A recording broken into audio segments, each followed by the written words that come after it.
Annapoorneshwari police ಠಾಣೆ ಮುಂದೆ high drama ಮುಂದುವರೆದಿದೆ.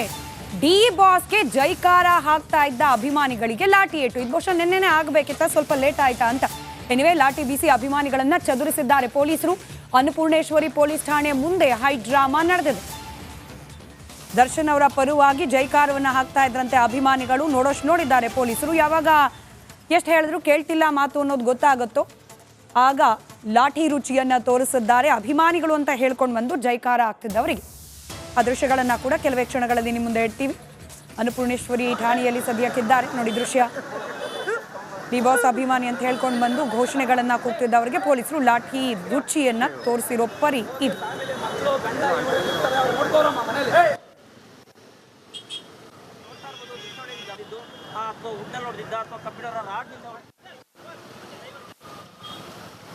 ಠಾಣೆ ಮುಂದೆ ಕುತ್ಕೊಂಡು ಡಿ ಬಾಸ್ಗೆ ಜೈಕಾರ ಅಂತ ಹಾಕ್ತಿದ್ರಂತೆ ಇವರೆಲ್ಲ.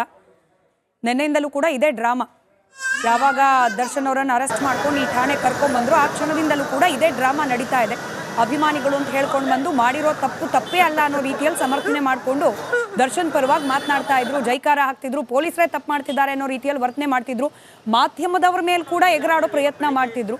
ಪೊಲೀಸರು ಇವತ್ತು ಏನು ಮಾಡಬೇಕು ಆ ಕೆಲಸ ಮಾಡಿದ್ದಾರೆ. ಠಾಣೆ ಮುಂದೆ ಜಮಾಯಿಸಿದ್ದ ದರ್ಶನ್ ಅವರ ಅಭಿಮಾನಿಗಳಿಗೆ ಲಾಠಿ ರುಚಿ ಕೊಟ್ಟು ಅಲ್ಲಿಂದ ಜಾಗ ಖಾಲಿ ಮಾಡಿ ಅಂತ ಹೇಳಿದ್ದಾರೆ.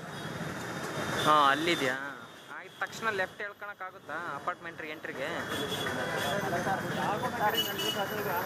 ಬ್ರೇಕಿಂಗ್ ಅಪ್ಡೇಟ್ ಬರ್ತಾ ಇದೆ ಈ ಪ್ರಕರಣದಲ್ಲಿ. ಈಗ ಬೆಂಗಳೂರಿನಲ್ಲಿ ಸ್ಥಳ ಮಹಜರ್ ನೋಡಿದ್ವಿ. ಇನ್ನು ನಾಳೆ ಚಿತ್ರದುರ್ಗಕ್ಕೆ ತೆರಳಿ ಸ್ಥಳ ಮಹಜರ್ ನಡೆಸುವಂತ ಸಾಧ್ಯತೆ ಕಂಡು ಬರ್ತಾ ಇದೆ. ಎಲ್ಲ ಆರೋಪಿಗಳ ಸ್ವ ಇಚ್ಛಾ ಹೇಳಿಕೆಯನ್ನ ದಾಖಲಿಸಿಕೊಳ್ಳೋದಕ್ಕೆ ಪೊಲೀಸರು ಸಿದ್ಧತೆ ಮಾಡ್ಕೊಳ್ತಾ ಇದ್ದಾರೆ. ಪ್ರಮುಖ ಆರೋಪಿಗಳನ್ನ ಕಸ್ಟಡಿನಲ್ಲೇ ಉಳಿಸಿಕೊಳ್ಳೋದಕ್ಕೆ ನಿರ್ಧಾರ ಮಾಡಲಾಗಿದೆ. ಉಳಿದ ಆರೋಪಿಗಳನ್ನ ನ್ಯಾಯಾಂಗ ಬಂಧನಕ್ಕೆ ಒಪ್ಪಿಸುವ ನಡಿ ಈಗ ಶುರು ಮಾಡೋಣ. ಕೇಸರಿಯಿಂದ ಮನೋಲ್ಲಾಸ ಮನಸ್ಸು ಮತ್ತೇರಿ ಕುಣಿದಾಡಿದೆ ನೋಡು, ಮನಸ್ಸು ಮತ್ತೇರಿ ಕುಣಿದಾಡಿದೆ ನೋಡು. ಕ್ಷಣ ಕ್ಷಣವೂ ಆಚರಿಸಿ ಕೇಸರಿ ಹಬ್ಬ. ವಿಮಲ್ ಬಾಯಲ್ಲಿ ಹೇಳಿ ಕೇಸರಿ ಬಗ್ಗೆ ಚರ್ಚೆ ನಡೀತಾ ಇದೆ. 13 ಜನದಲ್ಲಿ ಯಾರು ಬಹಳ ಇಂಪಾರ್ಟೆಂಟ್ ಅವ್ರನ್ನ ಕಸ್ಟಡಿಯಲ್ಲೇ ಉಳಿಸ್ಕೋತಾರೆ ಅಂತ ಹೇಳಲಾಗ್ತಾ ಇದೆ. ಪ್ರಕ್ರಿಯೆ ಪೂರ್ಣಗೊಂಡ್ರೆ ಕಸ್ಟಡಿ ಅವಧಿಗೆ ಮುನ್ನವೇ ಕೋರ್ಟ್ಗೆ ಇವ್ರನ್ನ ಹಾಜರುಪಡಿಸಬಹುದು. ನಾನೀಗಾಗಲೇ ಹೇಳ್ತಾ ಇದ್ದೆ ಬಹಳ ಕ್ವಿಕ್ ಆಗಿ ಈ ಪ್ರಕರಣದಲ್ಲಿ ತನಿಖೆ ನಡೀತಾ ಇದೆ ಅಂತ. ಹಾಗಾಗಿ ಎಲ್ಲ ಸಾಕ್ಷ್ಯ ಸಂಗ್ರಹ ಆದರೆ ಮತ್ತು ಆರೋಪಿಗಳು ತಪ್ಪನ್ನ ಒಪ್ಕೊಳ್ಳೋ ಅಂಥದ್ದು ಇಂಥದ್ದೆಲ್ಲ ಆಗ್ಬಿಟ್ರೆ 6 ದಿನಕ್ಕೂ ಮುನ್ನವೇ ಇವರನ್ನ ಕೋರ್ಟ್ಗೆ ಹಾಜರುಪಡಿಸೋ ಚಾನ್ಸಸ್ ಇರುತ್ತೆ. ಚಿತ್ರದುರ್ಗಕ್ಕೂ ಹೋಗಿ ಸ್ಥಳ ಮಹಜರ್ ನಡೆಸುವಂತ ಚಾನ್ಸಸ್ ಇದೆ ಅಂತ ಹೇಳಲಾಗ್ತಾ ಇದೆ ನಾಳೆ.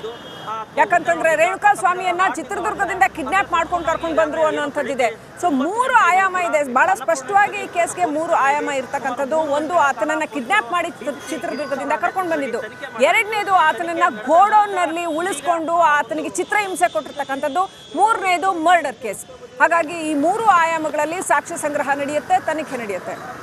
ಇನ್ನಷ್ಟು ಅಪ್ಡೇಟ್ ಪಡ್ಕೊಳ್ಳೋಣ. ನಮ್ಮ crime bureau chief Sunil Dharmasthala ನೇರ ಸಂಪರ್ಕದಲ್ಲಿದ್ದಾರೆ. ಸುನಿಲ್, ಬಹಳ ಕ್ವಿಕ್ ಆಗಿ ಈ ಕೇಸ್ನಲ್ಲಿ ತನಿಖೆ ನಡೀತಾ ಇದೆ, ಸಾಕ್ಷ್ಯ ಸಂಗ್ರಹ ಆಗ್ತಾ ಇದೆ. ಸೊ ಕಸ್ಟಡಿ ಮುಗಿಯೋ ಮುನ್ನವೇ ಇವ್ರನ್ನ ಕೋರ್ಟ್ಗೆ ಹಾಜರುಪಡಿಸೋ ಚಾನ್ಸಸ್ ಇದೆಯಾ? ಏನೆಲ್ಲ ಆಯಾಮಗಳಿದೆ ಈ ಕೇಸ್ಗೆ ಸುನಿಲ್?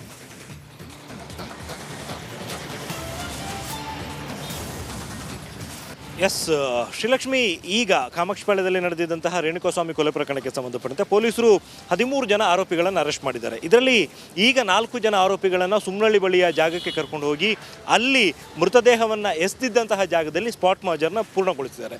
ಈ ಕೇಸ್ನಲ್ಲಿ 13 ಜನ ಆರೋಪಿಗಳಿದ್ದರೂ ಕೂಡ ಅದರಲ್ಲಿ 4 ಜನ ಮಾತ್ರ ಮೃತದೇಹವನ್ನು ಡಿಸ್ಪೋಸ್ ಮಾಡೋಕ್ಕೆ ಹೋಗಿದ್ರು. ಹಾಗಾಗಿ ಆ 4 ಜನರನ್ನು ಕರ್ಕೊಂಡು ಹೋಗಿ ಅಲ್ಲಿ ಸ್ಥಳ ಮಹಜರು ಪ್ರಕ್ರಿಯೆಯನ್ನು ಪೂರ್ಣಗೊಳಿಸಿರುವಂಥದ್ದು. ಇನ್ನುಳಿದಂತೆ ಆರ್ ಆರ್ ನಗರದಲ್ಲಿರುವಂತಹ ಶೆಡ್ ಬಳಿ ಯಾರ್ಯಾರಿದ್ರು, ಬಹುತೇಕ ಎಲ್ಲ ಆರೋಪಿಗಳು ಕೂಡ ಆ ಶೆಡ್ ಬಳಿ ಹೋಗಿದ್ದ ಒಂದು ಕಾರಣದಿಂದಾಗಿ ಅಲ್ಲಿಗೆ ಎಲ್ಲ 13 ಜನ ಆರೋಪಿಗಳನ್ನು ಕರ್ಕೊಂಡು ಹೋಗಿ ಅಲ್ಲೂ ಕೂಡ ಸ್ಪಾಟ್ ಮಹಜರ್ನ ಮಾಡ್ತಾರೆ. ಆದರೆ ಒಟ್ಟಿಗೆ ಕರ್ಕೊಂಡು ಹೋಗ್ತಾರಾ ಅಥವಾ ಬೇರೆ ಬೇರೆ ಅಂದರೆ ಒಂದು 6 ಜನರನ್ನು ಮೊದಲು ಕರ್ಕೊಂಡು ಹೋಗಿ ಅದಾದ ನಂತರ ಇನ್ನೊಂದು 6 ಜನರನ್ನು ಕರ್ಕೊಂಡು ಹೋಗ್ತಾರಾ, ಅದೆಲ್ಲವೂ ಕೂಡ ಪೊಲೀಸರ ವಿವೇಚನೆಗೆ ಬಿಟ್ಟಿರುವಂಥದ್ದು. ಇದಾದ ಬಳಿಕ ಚಿತ್ರದುರ್ಗದಿಂದ ಕಿಡ್ನಾಪ್ ಮಾಡಿಕೊಂಡು ಬಂದಂತಹ ತಂಡದ ಸದಸ್ಯರನ್ನು ಅಲ್ಲಿ ಕರ್ಕೊಂಡು ಹೋಗಿ ಅಲ್ಲೂ ಕೂಡ ಸ್ಥಳ ಮಹಜರು ಮಾಡುವಂಥ ಸಾಧ್ಯತೆ ಇರುವಂಥದ್ದು. ಇಲ್ಲಿ ಮತ್ತೊಂದು ವಿಚಾರ ಪೊಲೀಸ್ ಮೂಲಗಳಿಂದ ತಿಳಿದು ಬಂದಿರುವಂಥದ್ದು, ಈ 13 ಜನ ಆರೋಪಿಗಳಲ್ಲಿ ಕೆಲವರ ಇನ್ವಾಲ್ವ್ಮೆಂಟ್ ಈ ಕೇಸ್ನಲ್ಲಿ ತುಂಬಾ ಜಾಸ್ತಿ ಇರುವಂಥದ್ದು. ಸೊ ಅಂಥವ್ರನ್ನ 6 ದಿನಗಳ ಕಾಲ ತಮ್ಮ ಕಸ್ಟಡಿಯಲ್ಲಿ ಉಳಿಸ್ಕೊಂಡು ಪ್ರಕರಣಕ್ಕೆ ಸಂಬಂಧಪಟ್ಟಂತೆ ವಿಚಾರಣೆಯನ್ನು ನಡೆಸುವಂಥ ಸಾಧ್ಯತೆ ಇದೆ.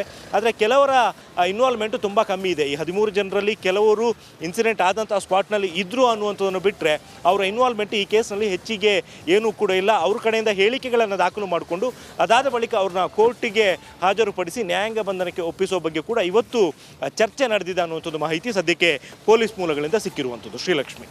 Right, thank you Sunil ಡೀಟೇಲ್ಸ್ಗಾಗಿ.